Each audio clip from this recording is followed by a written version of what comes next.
O exercício 18 da página 299 do livro 1 de Física. Ele fala que você tem uma água, 25 quilos de água, a uma temperatura de 30 graus Celsius. Na letra A, ele fala que é uma temperatura final de 40 graus Celsius e para isso ele vai colocar a água a 65 graus Celsius. E aí ele pergunta qual que tem que ser a massa dessa água. Então, para começar, a gente está falando somente de mudança de temperatura e não mudança de estado. Então, a gente vai usar o que macete. É, Como é um sistema isolado, a gente tem que a somatória dos calores, né, tanto da primeira água, né, de 25 quilos a 30 graus Celsius, quanto da segunda água, que está a 65 graus Celsius, se você somar esses calor, tem que dar zero. Então eu fiz isso. Coloquei o quimacete para a primeira água, o quimacete para a segunda água, e aí eu só fui substituindo. 25 quilos, o calor específico, e aqui temperatura final 40 menos a inicial que é 10. A massa da segunda água, vou colocar um linha aqui para não confundir.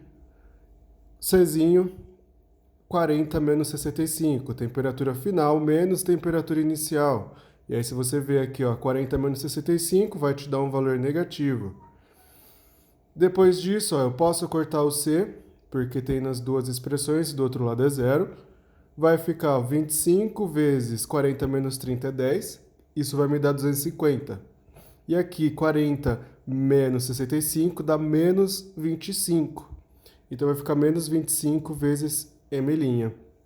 Isolando o M', é só passar esse para o outro lado, o 25 dividindo, isso vai me dar 10 quilos. Então eu preciso de 10 quilos de água a 65 graus Celsius para elevar essa temperatura para 40 graus Celsius.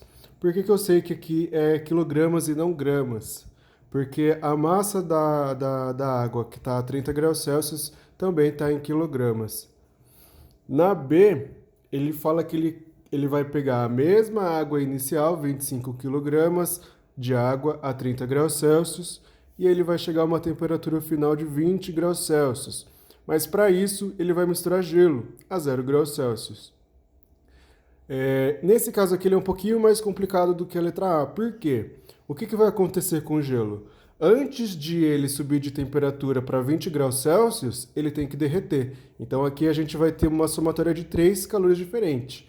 Um primeiro para 25 kg de água, um para o gelo derreter e um para o gelo que derreteu subir até 20 graus Celsius. Então, para o primeiro vai ficar um quimacete, porque ele estava a 30 graus Celsius e foi para 20 graus Celsius, só mudou de temperatura. O gelo, ele vai ser toda essa parte aqui, ó. Primeiro, ele vai derreter e depois ele vai subir de temperatura. Novamente, é um sistema isolado, então se você soma, né, toda a troca de calor, tem que dar zero. Aqui, ó, se você perceber, ele dá o calor específico lá de 4 joules por grau Celsius. O que isso significa? Aqui, ó, a gente está com gramas.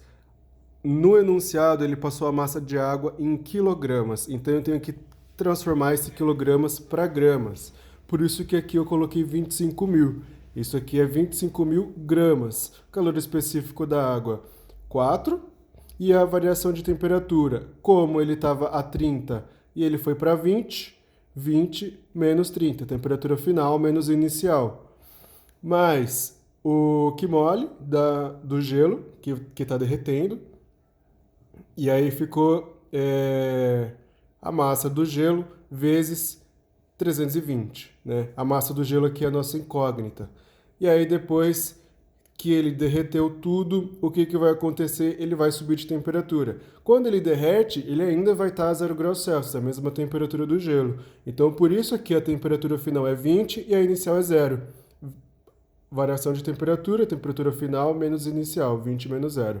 E aí o calor específico continua 4.